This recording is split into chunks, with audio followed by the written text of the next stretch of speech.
Hi, my channel's name is Pretty and Opinionated, and this is my first video. This channel was inspired by the exotical sector of Facebook.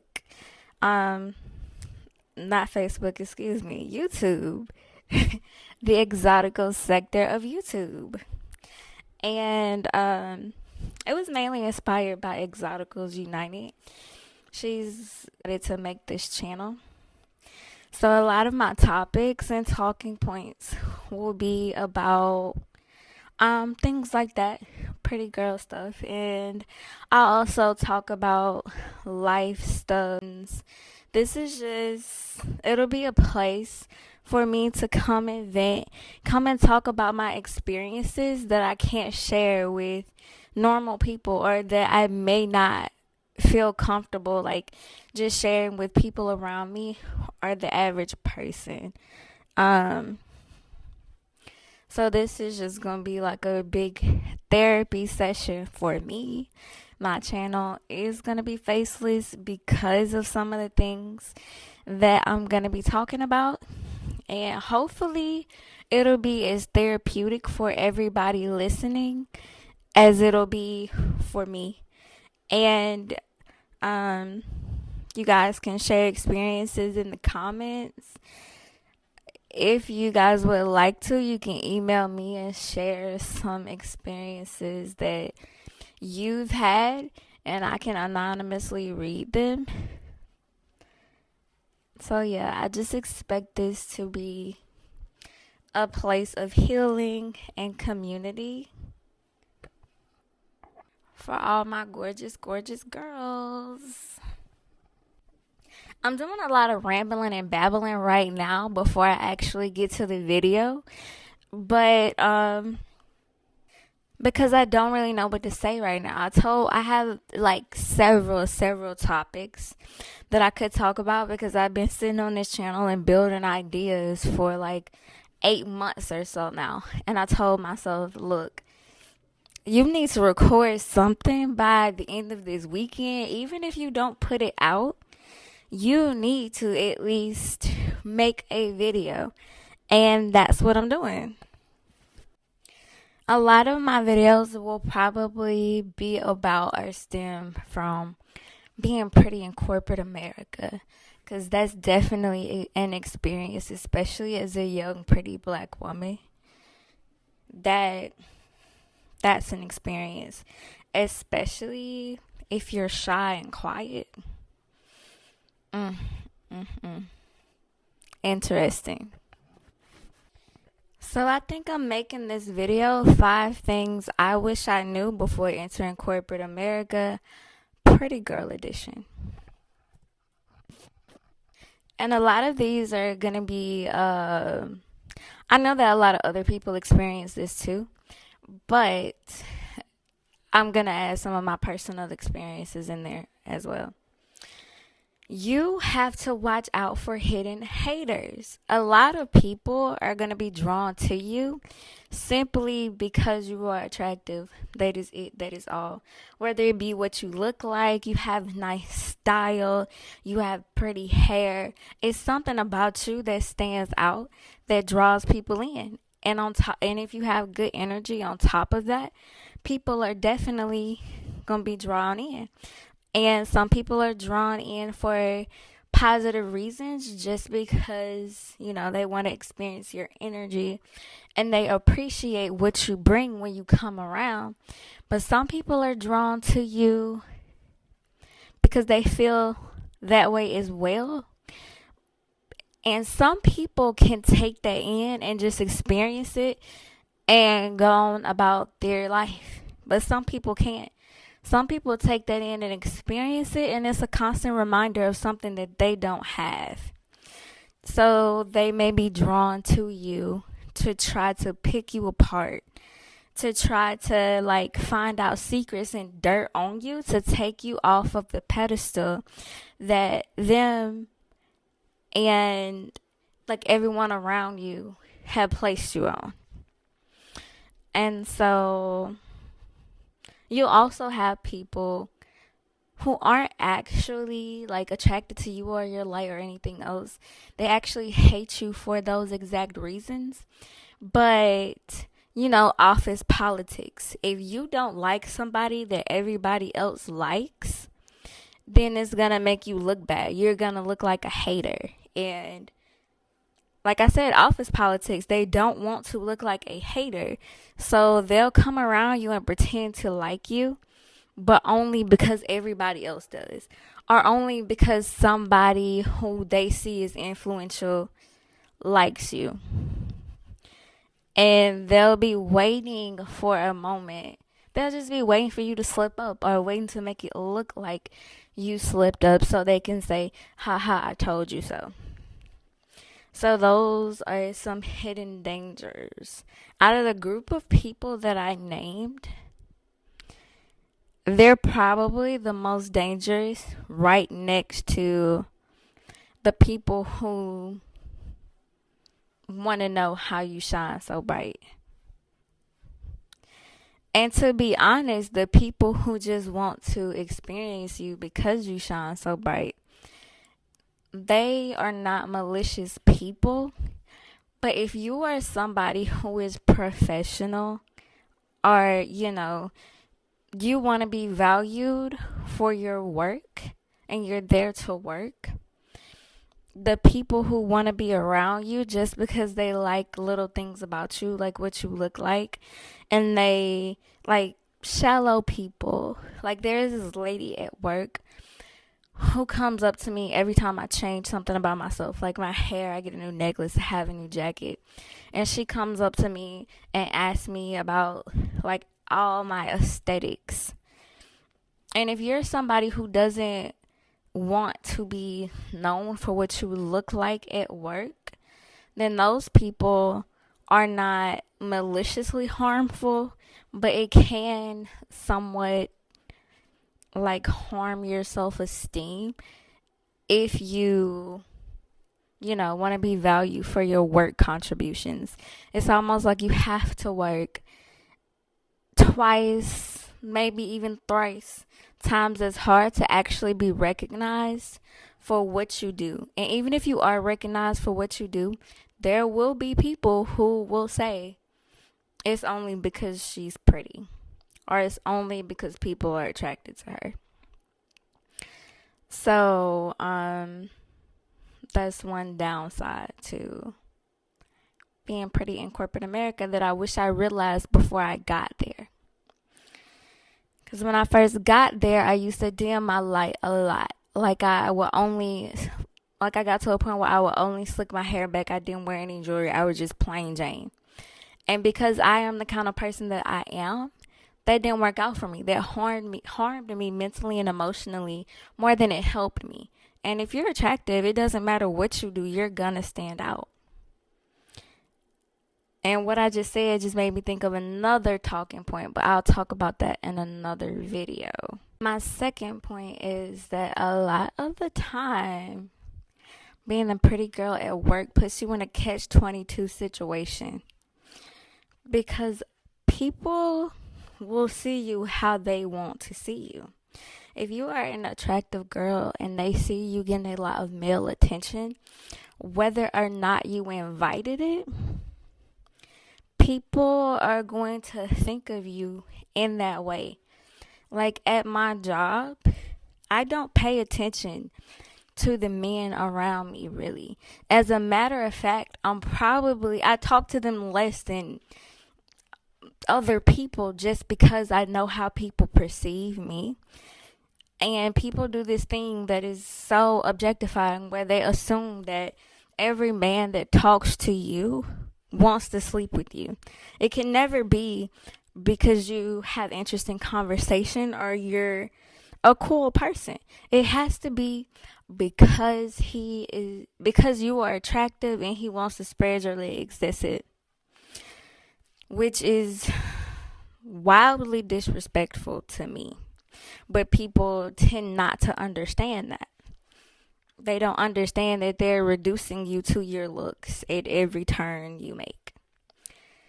And so, since people are already paying attention to how much attention you get, especially male attention, it kind of makes you feel like you have to be extremely professional at work.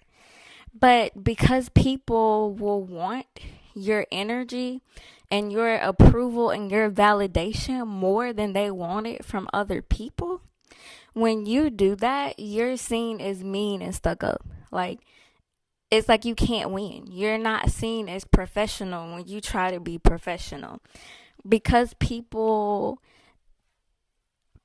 place a higher social they put you in a higher social bracket when you're attractive, and people, especially people who are insecure, take you not your reactions to them or your like whenever your responses aren't as they thought they would or should be or like they wanted them to be, or you don't give them as much mental or emotional space as they want from you, insecure people take that as rejection and they feel betrayed by it. So if you try to stay professional and you don't let them into your personal life, because a lot of the times being attractive is like they feel like it's an invitation to your personal life or to know things about you that they aren't entitled to know, specifically about your romantic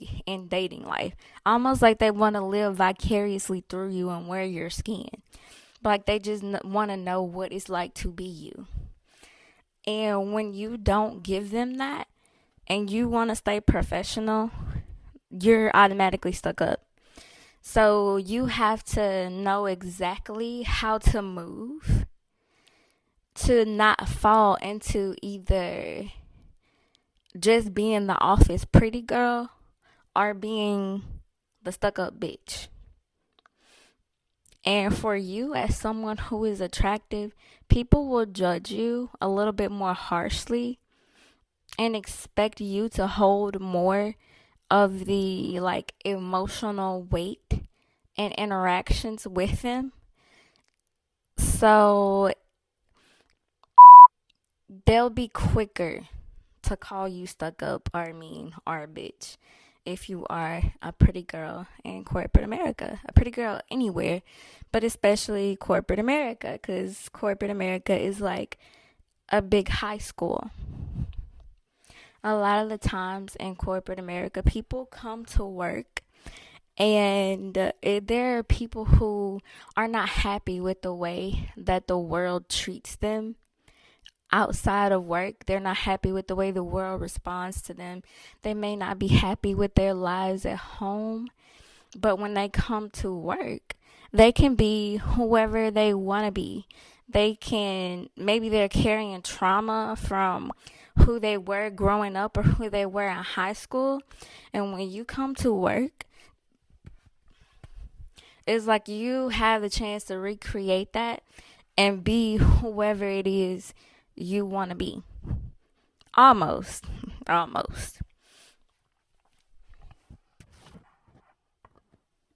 And you get a chance to be around people who wouldn't give you attention or the time of day at work. At work, you get open access to people who you wouldn't be in the same social circles as, people who you don't energetically align with, and you just have access to anybody and everybody. And any and everybody has access to you. So, as someone who is attractive and as someone who other people may place on a pedestal, they will come to you for approval and validation, and they will try to use your energy to kind of prove to themselves that they're worthy of what the world denies them of outside of work. And tying it back to being a catch 22, the more you try to stay professional and keep it work related or, just not share your personal business or give out your energy at the rate that they're trying to take it, the more you do that, the more they interpret you having boundaries as rejection. Because a lot of the times they never actually liked you or never really wanted to, connect with you to begin with. They were just hoping that, you would give them the validation that they needed. And no matter how good you do your job, that with people like that, it doesn't matter. Because when you don't give them what they want, like emotionally and energetically, they just start to resent you. And like I said, you're mean and stuck up then. And number three, you are hyperly visible. Like, so many eyes are on you, especially when you're new. In general, people will watch you harder even if you're not new. But when you are new in a workplace and you're pretty, uh, the show is on. Like, people gonna be on you like white on rice. People want to know who you are, what you're doing. They want to know your personal business. They're watching, trying to size you up by what you have on. What you like, just trying to size you up, size and trying to pay attention to who you talk to, who you're around, and it is a lot. Like my first day or my first few weeks, even now, people pay too much attention to me. I feel like they do, and I've been there for 2 years at this point. But when I first got there, it was crazy, especially coming from working from home because I worked from home for years. Because back when COVID hit, I found an at home job. And even before that, I wasn't working in a very large corporate setting. But now I am. And when I tell you, I was amazed at the amount of energy people who didn't even know me had to give me. Because I don't do that. If it don't have anything to do with me or improving myself or like, if it's not in my world, I don't care at all. And this is just something that I felt like or that I picked up on. I feel like when you're somebody who attracts that much attention, but people don't know what kind of person you are yet, and you haven't proven yourself yet, because as somebody who is attractive, people always expect you to work harder to prove yourself to them.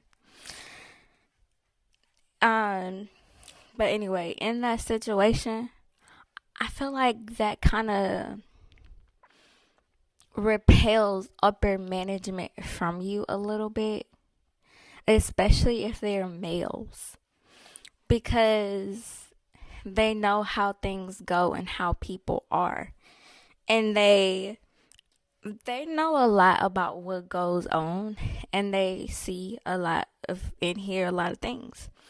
And so a lot of the times that will kind of detour them from you, like in terms of mentorship, or sometimes if they don't want people to be like, oh, look at him, he was talking to her and this and that. I bet she, just the way that people like to talk. I noticed the more professional male management avoided me when I first started working there. They're cool with me now, I guess, because there have been, no scandals and all of this and that. But I noticed how certain, like, more of the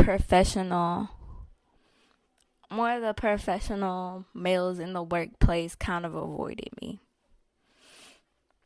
Um, and I'm not caring about that from a place of I need the validation. I'm caring about it from a place of I'm here to work. I'm a professional. Um, I didn't go to school and suffer for a degree for this. Like, I'm here to do the work. I'm capable. I'm intelligent. You know. So that's something that is a big detractor. That's not great. And there's a lot more that I could say about that, but I'll just cut it off there and go to number 4 because I feel like the last one tied into it. People will not take you as seriously because, like I said, the more professional male management kind of avoided me when I first got there due to the amounts of attention that I was getting and the amount of talk that was circulated about me. Not necessarily in a negative sense, but in a very curious sense. Um, so, another example of how you will not be taken as seriously. My very first day at that job, when I got out of the car and met my boss at the door, for her to walk me in, she told me how cute I was, like so many times. When she was walking me to my desk where I had to do my training and stuff, she was telling me I was cute the entire time. And that was great. Not really great. That was cool. But it kind of, and I was still very excited and optimistic about being there, but that kind of set the tone for my experience there. There's this older lady that I work with, and well, no, I'll start here with that one. They felt like they knew where they were gonna place me before they saw me. But then after they saw me, for some reason, they didn't know where they wanted to place me. And so they ended up placing me in a very customer facing position that wasn't one of the positions that we talked about during the interview. And that's not something that I would have wanted or preferred. And I feel like she did that because recently I found out that some of the guys in the control room when I first got there and they first saw me were talking about how cute I was and that they wanted me to be okay. Well, yeah, I already said it now. The position, I might blank that out. But they wanted me to work up there because I was cute, and then I was told that one of them at least started stalking my social medias. So like, yeah, that was completely disregarding my experience and what I could do, like in every single way. That was objectifying, that was undermining me. Mind you, I had on a collar shirt and some khakis because the environment that I'm in, that's how you dress. It's corporate, but it's a more laid back corporate. It's not like you put on a dress suit and stuff like that. I had on a jacket, like just a plain little gray jacket with a white collar shirt with the little 3 buttons on the top and some khakis and some Converses, I believe. Nothing major. And I had my hair down. I had curly hair, so I had my hair down and out.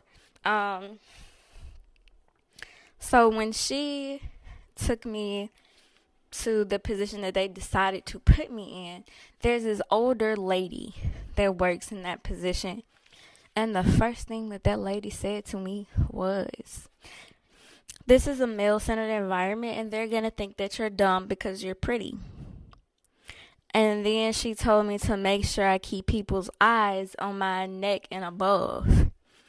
And I'm like, wow, what an introduction. And so then she just started telling me like different stories about things that happened to her when she was younger. Like she was trying to convince me to like tone myself down. And you know what? I am going to save those experiences for a whole separate video because I could make several videos out of this, but people will sometimes look at you and just automatically be triggered or automatically have certain biases about you because when it's like, okay, when y'all saw my resume and we talked, because two of the bosses Like the supervisor directly under him, which is the lady, and the guy who was over the position that I was gonna be in, they were ecstatic. They wanted me on the team so bad, but when they saw me, the decision was made to put me somewhere else. So, yeah, people will not take you as seriously. And like I said, I went through a phase where like I had this cuz it's cold in the offices where I am. It's always cold. So I had this big black jacket that broke my shape that I would wear all the time. I just started slicking my hair back and I didn't want to do anything to stand out after a while, but that didn't work because like, when you shine bright like the sun, you can't hide the glow. But no, let me stop being cocky. I did stop doing that, by the way. I still wear the sweater sometimes, but like I accessorize, I wear my hair down. I do. So yeah, I stopped trying to hide. And I do owe that to the Exoticals United channel that like broke me out of that behavior. This video went on way longer than I thought that it would. I know I'm a yapper, but dang, I thought it was just gonna be like 15 minutes long, and now we are. I'm pretty sure we're gonna go past 30 minutes. But my last talking point is that your beauty holds social currency, and sometimes if you are unaware of that, and you're unaware of the social power that you have, people will try to use you for it or like step on or step over you to get more social currency themselves. When I first got to my job, I was completely unaware of this. I mean, I have mirrors. I know what I look like. But I've never been somebody who would think that I'm better than people around me because of what I look like. And I've never thought that anybody around me was better than me or less than me because of what they looked like. I really don't focus on what people look like. I focus on things that matter to me. And I was very naive because I was under the impression that, managers or leaders and people are good people at heart, even if they do something bad. People want to be good people and people want to help. Like, no, I just had like a very Disney fairy tale perspective on life that adults act like adults and all of that. And when I got into this workplace, I was like, oh my God, these people are mentally arrested. This is the wild, wild west. Like, this is like middle school or high school. This is crazy. You have 40 and 50, 60-year-olds running around comparing themselves to people in their 20s and acting like people in their preteen era. Like, it's insane. So, yeah. Like I said in my previous points, people who were trying to make up for everything they feel like they weren't back when they were in middle school and high school. So that's why they act like that. So, my example for this, I have a few, but the one I'm going to use is there was this guy who was our boss's bootlicker. And when I came in, he saw how much attention I got. And he saw, like, he probably heard the talk about me, heard the guys on the team talking about how attractive I was. And he saw how some of the higher ups responded to me. So he was somebody who was a fucking loser. I'm not saying this because I'm being mean. I'm saying this because he was. And he has somewhat of a position of power, but it's just because he would like kiss the boss's ass. And, so he was getting a lot of flack for some things that he was trying to implement. And so he decided to try to use me as a bullet shield. And the reason was that he told me is that he doesn't feel like the guys will respond to me in the same way that they will respond to him. He saw me and saw an opportunity to put me in a line of fire that he was in. He almost got into a fist fight with one of the guys about something that he was trying to implement. And he decided, hey, I'm going to use this new girl to implement these things, and maybe they won't punch her in her face because she's pretty. So, I was hearing about a lot of the drama that was going on because of the things that he was trying to do. And I'm like, this is what you want me to do? And his reasoning was like, I make people want to do things for me. And the whole time, I just make you want to do things for me because you low key have a crush on me. And which I found that out like later on down the line. You have a crush on me and you're projecting. And you also want to be seen with me because you realize how many people are talking about me. Because one of the things that he was paying so much attention to when he was walking around with me was how much attention I was getting. And he kept mentioning it, and he was just awestruck by the fact that it was a lady that he thought didn't like him, but he was walking with me and she spoke to me. And so then she spoke to him and he was like, oh, I didn't think she liked me, she'll never speak to me.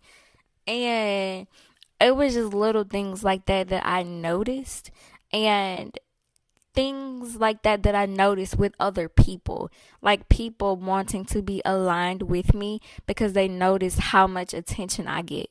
So many people, men and women, would bring up to me the attention that they notice me getting. And a lot of times I never even paid attention to that.